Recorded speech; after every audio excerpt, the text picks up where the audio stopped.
Today I'm going to tell you about where I'd like to go for my career and for accommodation in the future. It's New Zealand. Well, New Zealand is a small country and few people really know about it. But I think if you learn some more about it, it's a very nice country. Well, first we should talk about the general info. The population is about 4,800,000 people as of July 2018. And the area is about nearly 300,000 square kilometers. The average earning per person is $44,000 in the United States dollars. And the normal temperature every year is about 10 to 16 Celsius degrees. And the capital of the country is Wellington, but the city with the most people and with the highest economy is actually Auckland. Here, you can see Auckland and Wellington. About the jobs part, well, New Zealand has suffered a brain loss in the last 20 to 30 years when professionals from New Zealand come to other countries like United States, Australia for jobs. So now they're in lack of professional workers. So they are really in need of European and Asian workers, especially Asian, because Asians tend to work harder and require less payment. And the wage for educated professionals in New Zealand runs about from $38,000 to $80,000 yearly. It's pretty high. So if you're well educated, this should be the perfect job for you. And also, the country have a high level of innovation, and also they got some brain programs from the government to help and to benefit professionals, workers from working in New Zealand. Also, there are some other benefits from the culture and for the accommodation itself.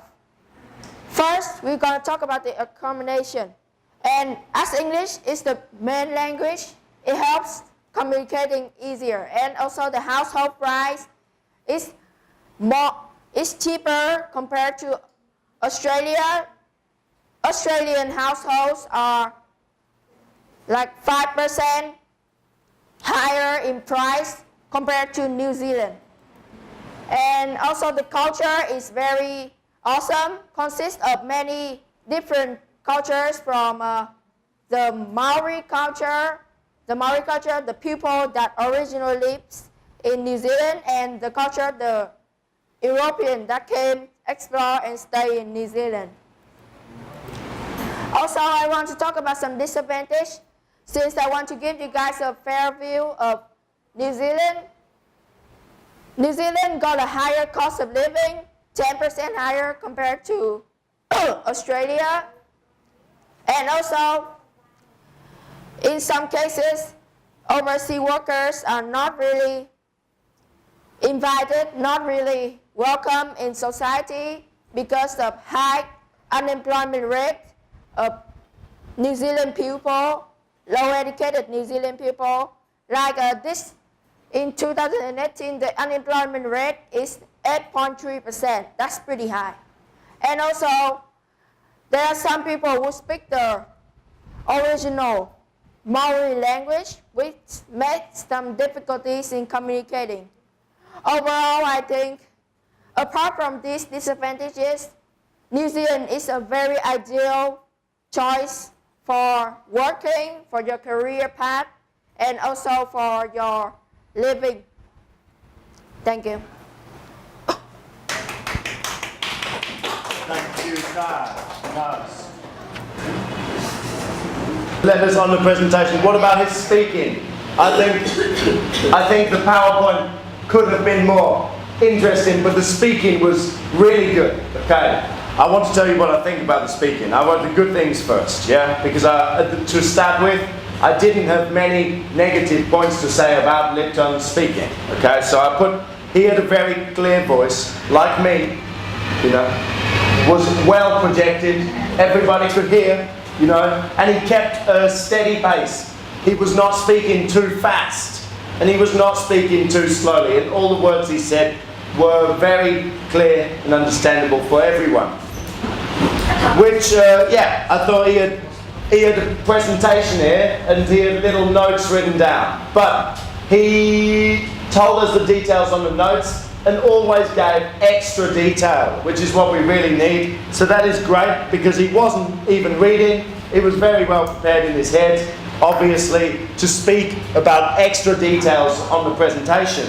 It was really good. It works really well.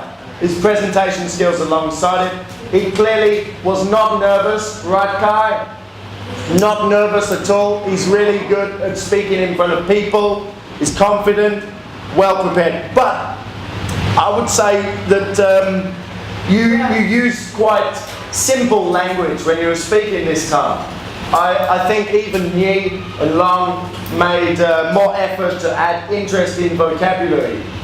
Yeah, I know you spoke about there's a country which promotes innovation and stuff. Innovation was the only interesting word that I wrote down here, you know, so great. But I think you could have included more interesting vocabulary if you really tried, because you have a good vocabulary bank in the head. So I think you could have made more effort with that. For vocabulary, I'm only going to give you, Matt, a 3 is good, yeah? I think he was comfortable with the vocabulary he used. But I think you should challenge yourself, Lipton. Of course, I can't give you less than 3 because it was good and everything was understandable. You did use some interesting words. 3 for vocabulary is not good for you, Lipton. You should get 4 or 5, definitely.